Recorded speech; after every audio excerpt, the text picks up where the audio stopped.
নমস্কার, আপনারা দেখছেন নেট দুনিয়া চ্যানেল। শুরুতেই দেখে নেব আজকের কিছু গুরুত্বপূর্ণ হেডলাইন্স। রাজ্যের একাধিক জেলায় আগামী কয়েকদিনে বজ্রবিদ্যুৎ সহ বৃষ্টি এবং দমকা হাওয়ার সম্ভাবনা রয়েছে, জানিয়েছে আলিপুর আবহাওয়া দপ্তর। বুকিংয়ের 2.5 দিনের মধ্যেই গ্যাস পাবেন, আশ্বাস কেন্দ্রের। দেশের জ্বালানি পরিস্থিতি স্বাভাবিকই রয়েছে। ভিড়ের মাঝে কিশোরীর সঙ্গে শ্লীলতাহানি করেন বলে অভিযোগ সিভিক ভলান্টিয়ারের বিরুদ্ধে। কুম্ভ থেকে আনা হল জল, ছেটানো হল তৃণমূলীদের গায়ে। দলবদলের আগে বিজেপি বিধায়কের কাণ্ড এখনই গ্রেপ্তারি নয়। যৌন হেনস্থার মামলায় শামীমকে রক্ষাকবচ দিলেন বিচারপতি সেনগুপ্ত। জম্মু কাশ্মীরের প্রাক্তন মুখ্যমন্ত্রী ফারুক আবদুল্লাকে গুলি করে খুনের চেষ্টা, সিপিএম দেখেও শেখে না, ঠেকেও শেখে না। রাজ্যপালের শপথ গ্রহণে বিমান বসুর চেয়ারে বসা নিয়ে কুণালের সৌজন্য পাঠ। অবরুদ্ধ হরমুজে ভারতকে গ্রিন সিগন্যাল ইরানের। জ্বালানি সংকটে আসার আলো, দীপসিতার সভায় ধাক্কাধাক্কি সিপিএম ও বিজেপির। যুদ্ধের আঁচ এবার কলকাতার রাস্তাতেও ভাড়া বাড়ল। চিংড়িঘাটা এসডিএফ রুটে ভাড়া বেড়ে গেল অটোর। লোকসভায় স্পিকারের বিরুদ্ধে অনাস্থা প্রস্তাব বিরোধীদের। সংঘর্ষ বিরতিতে রাজি ইরান। আমেরিকাকে 3 শর্ত দিল তেহরান। এতক্ষণ আপনারা দেখলেন হেডলাইন্স, এবার বিস্তারিত খবর শুনুন। শুরুতেই আবহাওয়ার বিস্তারিত খবর। আবহাওয়া বিশেষজ্ঞদের মতে আগামী কয়েকদিন উত্তরবঙ্গ ও দক্ষিণবঙ্গের কিছু অংশে বিক্ষিপ্তভাবে বজ্রবিদ্যুৎ সহ বৃষ্টি হতে পারে। এছাড়া কোথাও কোথাও মাঝারি বৃষ্টি, বজ্রপাত এবং ঘণ্টায় 30 থেকে 50 কিলোমিটার বেগে দমকা হাওয়া বইতে পারে। কলকাতা সহ দক্ষিণবঙ্গের বিভিন্ন জেলায় আকাশ আংশিক মেঘলা থাকতে পারে। আবহাওয়া দপ্তরের মতে কিছু এলাকায় হালকা থেকে মাঝারি বৃষ্টি এবং বজ্রপাতের সম্ভাবনা রয়েছে। উত্তরবঙ্গের জেলাগুলিতে বেশি প্রভাবের আশঙ্কা, বিশেষ করে দার্জিলিং, কালিম্পং, জলপাইগুড়ি, কোচবিহার ও আলিপুর দুয়ারে স্থানীয়ভাবে ঝড় বৃষ্টি হতে পারে। বুকিংয়ের 2.5 দিনের মধ্যেই গ্যাস পাবেন, আশ্বাস কেন্দ্রের। দেশের জ্বালানি পরিস্থিতি স্বাভাবিকই রয়েছে।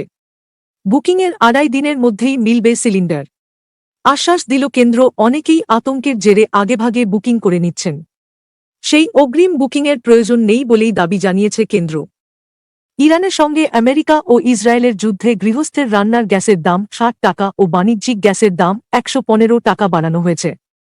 আবার গৃহস্থের রান্নার গ্যাসের বুকিংয়ের ক্ষেত্রেও সময়সীমা বাড়ানো হয়েছে। একটি গ্যাস বুকিংয়ের 25 দিন পর দ্বিতীয় সিলিন্ডার বুকিং করা যাবে। তবে সরকারি সূত্রে বলা হয়েছে এখনও কোনো সংকট নেই। ভিড়ের মাঝে কিশোরীর সঙ্গে শ্লীলতাহানি করেন বলে অভিযোগ সিভিক ভলান্টিয়ারের বিরুদ্ধে। মায়ের সঙ্গে পাড়ারি কালীপুজোয় গিয়েছিলেন কিশোরী। সেখানে তাঁর পিছন পিছন যান এলাকারই এক যুবক। তিনি আবার পেশায় এক সিভিক ভলান্টিয়ার। অভিযোগ, ভিড়ের মাঝে ওই কিশোরীর শ্লীলতাহানি করেন সিভিক ভলান্টিয়ার। বিষয়টি নিয়ে সে সময় ঝামেলা হয়, চিৎকার চেঁচামেচি হয়। এতে ভীষণই অপমানিত বোধ করেন ওই কিশোরী। বাড়ি ফেরার পথে মাকে শেকথা জানানো, কিন্তু তারপর রাতে খাওয়া দাওয়া সেরে ঘুমোতে চলে যান। কিন্তু কিশোরী যে এই ধরনের কোনো ঘটনা ঘটাতে পারে তা বিন্দুমাত্র আঁচ করতে পারেননি পরিবারের সদস্যরা। ঘর থেকে উদ্ধার হয় কিশোরীর ঝুলন্ত দেহ। অভিযুক্তকে ইতিমধ্যেই গ্রেপ্তার করেছে পুলিশ। ভোটের মুখে ফের ভাঙন ঘাসফুল শিবিরে। বাঁকুড়া বিধানসভার কুস্তরা গ্রামে তৃণমূলের বুথ সভাপতি সহ প্রায় শতাধিক তৃণমূল কর্মী যোগ দিলেন বিজেপি শিবিরে। দল বদলের আগে দলরুদের গায়ে উত্তরপ্রদেশের কুম্ভ থেকে আনা গঙ্গার জল ছিটিয়ে তাঁদের শুদ্ধিকরণ করেন বাঁকুড়ার বিজেপি বিধায়ক নীলাদ্রি শেখর দানা। দলবদলুদের হাতে ধরানো হয় গীতাও, যাকে ঘিরে তৈরি হয়েছে বিতর্ক। বিধায়ক নীলাদ্রি শেখর দানার বক্তব্য, গঙ্গাজল ছিটিয়ে তাঁদের শুদ্ধিকরণ করে তারপর নিজেদের পরিবারে সামিল করা হয়েছে। আগামী দিনে উন্নয়নের পথে সামিল হতে চান। যদিও দলবদলুরা কেউই তৃণমূলের কর্মী ছিলেন না দাবি করেছেন তৃণমূলের বাঁকুড়া জেলা কমিটির সদস্য মধুসূদন ডাঙ্গর। নন্দলাল শীট সহ প্রায় শতাধিক তৃণমূল কর্মী ও সমর্থক যোগ দিলেন বিজেপিতে। দলবদলু নন্দলাল শীটের দাবি, কৃষিপ্রধান ওই গ্রামে সেচের জন্য দীর্ঘদিন ধরে গ্রামবাসীরা একটি পুকুর খননের দাবি জানিয়ে আসছিলেন, কিন্তু সেই দাবি পূরণ না হওয়াতেই এই দলবদল। জম্মু কাশ্মীরের প্রাক্তন মুখ্যমন্ত্রী ফারুক আবদুল্লাকে গুলি করে খুনের চেষ্টা। এনএসজির নিরাপত্তা পেরিয়ে তাঁকে পয়েন্ট ব্ল্যাক রেঞ্জ থেকে গুলি করা হয় বলে অভিযোগ। অল্পের জন্য প্রাণে রক্ষা পেয়েছেন প্রাক্তন মুখ্যমন্ত্রী। ইতিমধ্যেই অভিযুক্তকে গ্রেপ্তার করেছে জম্মু কাশ্মীর পুলিশ। ওই অভিযুক্তের দাবি ২০ বছর ধরে তিনি ফারুক আব্দুল্লাহকে হত্যার চেষ্টা করে আসছেন। এত কড়া নিরাপত্তা ভেদ করে কিভাবে পৌঁছে গেল হামলকারী, সেই বিষয়ে প্রশ্ন তুলেছেন জম্মু কাশ্মীরের মুখ্যমন্ত্রী ওমর আবদুল্লা।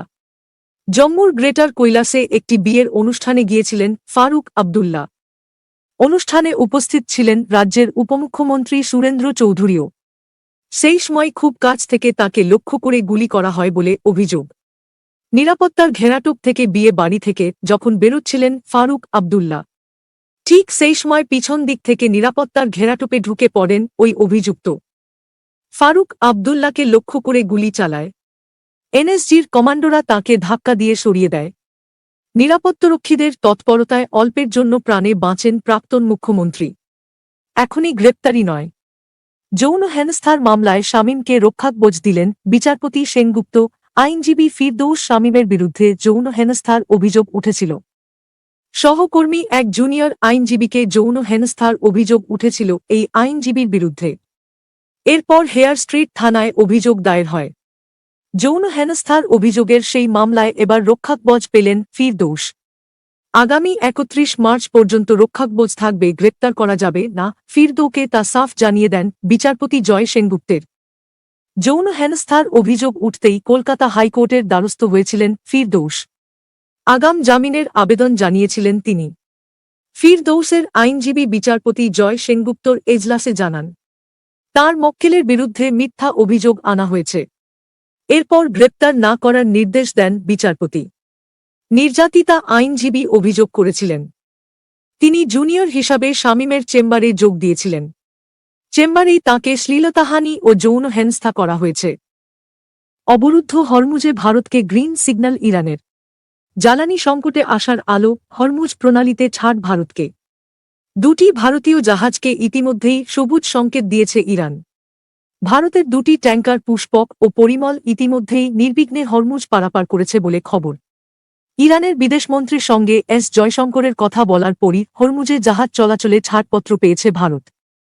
ভারতের জাহাজকে ছাড়পত্র দিতেই আমেরিকা ইসরায়েলের উপর চাপ বাড়ল বলেই মনে করছে কূটনৈতিক মহল। সংঘর্ষ বিরতিতে রাজি ইরান। আমেরিকাকে ৩ শর্ত দিল তেহরান। সংঘর্ষ বিরতির ৩ শর্তের উল্লেখ করে এক্স হ্যান্ডেলে পোস্ট করেছেন ইরানের প্রেসিডেন্ট মাসুদ পেজেশকিয়ান। তিনি লেখেন, রাশিয়া ও পাকিস্তানের নেতাদের সঙ্গে কথা বলে আমি শান্তির প্রতি ইরানের প্রতিশ্রুতি পুনর্ব্যক্ত করছি। ইসরায়েল সরকার এবং আমেরিকার দ্বারা শুরু হওয়া যুদ্ধের অবসানের একমাত্র উপায় হল ইরানের বৈধ অধিকার নিশ্চিত করা, ক্ষতিপূরণ দেওয়া এবং ভবিষ্যতে আক্রমণ না করার প্রতিশ্রুতি দেওয়া। ইরানকে কোনোভাবেই ন্যায্য অধিকার থেকে বঞ্চিত করা যাবে না। যুদ্ধ পরিস্থিতিতে যা ক্ষতি হয়েছে ইরানকে তার ক্ষতিপূরণ দিতে হবে। সিপিএম দেখেও শেখে না, ঠেকেও শেখে না। রাজ্যপালের শপথ গ্রহণে বিমান বসুর চেয়ারে বসা নিয়ে কুণালের সৌজন্য পাঠ। কলকাতার লোকভবনের শপথ নিলেন পশ্চিমবঙ্গের নবনিযুক্ত রাজ্যপাল রবীন্দ্র নারায়ণ রবি। তাঁকে শপথবাক্য পাঠ করালেন কলকাতা হাইকোর্টের প্রধান বিচারপতি সুজয় পাল। শপথগ্রহণ অনুষ্ঠানে লোকভবনের ভিতরের ছবিতে দেখা যায়, পরপর ৩টি আসনে ক্রমান্বয়ে বসেছেন মুখ্যমন্ত্রী মমতা বন্দ্যোপাধ্যায়, স্পিকার বিমান বন্দ্যোপাধ্যায়, বামফ্রন্ট চেয়ারম্যান বিমান বসু। কিন্তু এবারে তাঁর আসন নিয়েও মন্তব্য করতে দেখা গেল তৃণমূল নেতা কুণাল ঘোষকে। তার বক্তব্য, বিমান বসু যে আসনে বসেছিলেন আদতে সেই আসন তাঁর জন্য নির্ধারিতই ছিল না, বরং বিমান বসু যে সেই আসনে বসতে পারলেন সেটা মুখ্যমন্ত্রীরই সৌজন্য। কুণালের বক্তব্য, বামফ্রন্ট চেয়ারম্যান বিমান বসু যে আসনে বসেছিলেন সেটি ছিল মূলত মেয়র ফিরহাদ হাকিমের জন্য নির্ধারিত। তিনি রাজ্যপালের শপথ গ্রহণ অনুষ্ঠানে আসেননি, তাই তাঁর চেয়ার খালি ছিল। বিমান বসুর জন্য সেই চেয়ার থেকে তাঁর নাম সরিয়ে বিমান বসুকে বসিয়েছেন মুখ্যমন্ত্রী। নিজের সামাজিক মাধ্যমে এই গোটা ঘটনা প্রবাহ উল্লেখ করে পোস্ট করেছেন কুণাল ঘোষ। লোকসভায় স্পিকারের বিরুদ্ধে অনাস্থা প্রস্তাব, বিরোধীদের পক্ষপাতিত্বের অভিযোগ। চরম গরম লোকসভা। 11 বছর লোকসভায় ডেপুটি স্পিকার নেই, অভিযোগ কংগ্রেসের। বিরোধীদের অভিযোগ ভিত্তিহীন, পাল্টা দাবি বিজেপির। এদিকে শুরু থেকেই এই ইস্যুতে বিজেপির বিরুদ্ধে সুর চড়িয়েছিল কংগ্রেস। আগেই শুরু হয়ে গিয়েছিল অনাস্থা আনার প্রক্রিয়া। যদিও শুরুতে ওম বিড়লার বিরুদ্ধে অনাস্থা আনার তোড়জোড়ের মধ্যেই ইন্ডিয়া জোটে ফাটল ক্রমেই চওড়া হচ্ছিল। কংগ্রেসের সঙ্গে তৃণমূলের দ্বিমত নিয়েও চর্চা বাড়ে। তৃণমূল চাইছিল অন্তত 200 সাংসদের স্বাক্ষর করা চিঠি দেওয়া হোক স্পিকারকে। পরবর্তীতে সামগ্রিক অবস্থানের বদল হয়। সিসিটিভিতে কাদা লাগিয়ে সতীপীঠের মন্দিরেই চুরি। প্রতিদিন প্রচুর ভক্তের ভিড় হয়। মন্দিরে রয়েছে আঁটোসাঁটো নিরাপত্তা। সেই মন্দিরেই এরকমটা ঘটতে পারে, কেউ কখনো ভাবতেও পারেননি। সকালে উঠে এলাকাবাসীরা যখন জানতে পারেন, তখনও তাঁদের মুখে একটাই কথা, জাগ্রত মন্দির, অন্ততপক্ষে তো মানুষের ধর্মকম্মের ভয় রয়েছে। তারপরও কিভাবে? আঁটোসাঁটো নিরাপত্তা থাকা সত্ত্বেও ফের চুরি। পূর্ব বর্ধমানের কেতুগ্রামের সতীপীঠ অট্টহাস মন্দিরে প্রত্যেক দিন সন্ধ্যায় নিত্য পুজো হওয়ার পরও পুরোহিত সেখানে বেশ কিছুক্ষণ অপেক্ষা করেন। রাতে মন্দিরের মূল গেটে তালা দিয়ে চলে যান। বাইরে পাহারারত থাকেন নিরাপত্তারক্ষীরা। অভিযোগ, তালা ভেঙে দেবীর সোনা ও রূপোর অলংকার লুট করে নিয়ে যায়। বিজেপির পতাকা খোলাকে কেন্দ্র করে সিপিএম নেত্রী দীপশিতা ধরের সভায় উত্তেজনা। পরিস্থিতি সামাল দিতে ছুটে আসে পুলিশ এবং কেন্দ্রীয় বাহিনী। জলপাইগুড়ি সদর বিধানসভার পাণ্ডাপাড়া কালীবাড়ি এলাকায় কর্মসূচি ছিল সিপিএমের। অভিযোগ, ওই সভাস্থলে লাগানো ছিল পরিবর্তন যাত্রা উপলক্ষে বিজেপির পতাকা। বিজেপির অভিযোগ, তাদের না জানিয়ে ওই পতাকা খুলে নেওয়া হয়েছে। আর এতেই বিজেপি কর্মীরা সভাস্থলে আসে, প্রতিবাদ জানায়। শুরু হয় ধাক্কাধাক্কি। তপ্ত হয়ে ওঠে পরিস্থিতি যে ধীরে ধীরে হাতের বাইরে যাচ্ছে তা টের পেয়ে ছুটে আসে পুলিশ এবং কেন্দ্রীয় বাহিনী। তবে বামেদের কর্মসূচি ব্যাহত হয়নি। সভা শেষে ফিরেও যান দীপশিতা। নারকোলের তেলের কৌটা দেশলাই কাঠি নিয়ে খেলতে গিয়ে জখম। যদিও স্থানীয় বাসিন্দাদের অনুমান বোমায় বিস্ফোরণ ঘটেছে। গ্রামের 2 বাচ্চা খেলা করছিল নারকেল তেলের খালি কৌটো নিয়ে। হাতে ছিল দেশলাই। রাস্তায় যাতায়াতের পথে অনেকেই দেখেছিলেন। হঠাৎ একটা ভয়ঙ্কর শব্দ, গোটা পাড়া কেঁপে ওঠে। জায়গাটা মুর্শিদাবাদ, যেখানে নিত্যদিনই বোমা বিস্ফোরণের খবর মেলে। সেটাই ভেবেছিলেন গ্রামবাসীরা। অনেকেই বাড়ি থেকে বেরিয়ে আসেন। দৃশ্য দেখে স্তম্ভিত হয়ে যান সকলে। যে 2 বাচ্চা নারকেল তেলের খালি কৌটো নিয়ে খেলছিল তারাই রক্তাক্ত। মুর্শিদাবাদের রানীনগরের বামনাবাদ বেজপাড়া এলাকায় মর্মান্তিক ঘটনা। যদিও স্থানীয় বাসিন্দাদের বোমায় বিস্ফোরণ ঘটেছে।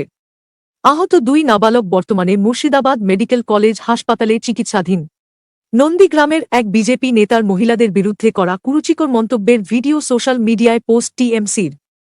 একটা ভিডিও যেখানে দেখা যাচ্ছে এক ব্যক্তি বলছেন, তোরা গুজরাট চলে যা, চেন্নাই যা, সারাদিন মাথার ঘাম পায়ে ফেলে টাকা রোজগার করে বাড়িতে পাঠা। আর এদিকে দেখ বাড়ির বউটা দীঘা চলে যাচ্ছে উন্নয়নের পাঁচালি পড়তে, দীক্ষা নিতে। কোন হোটেলে দীক্ষা নিচ্ছে, কতক্ষণ দীক্ষা নিচ্ছে? বাড়িতে এসে বুকে হয়তো গাইনো ডাক্তারের কাছে নিয়ে যেতে হবে। আর এই ভিডিও সামাজিক মাধ্যমে পোস্ট করেছে তৃণমূল।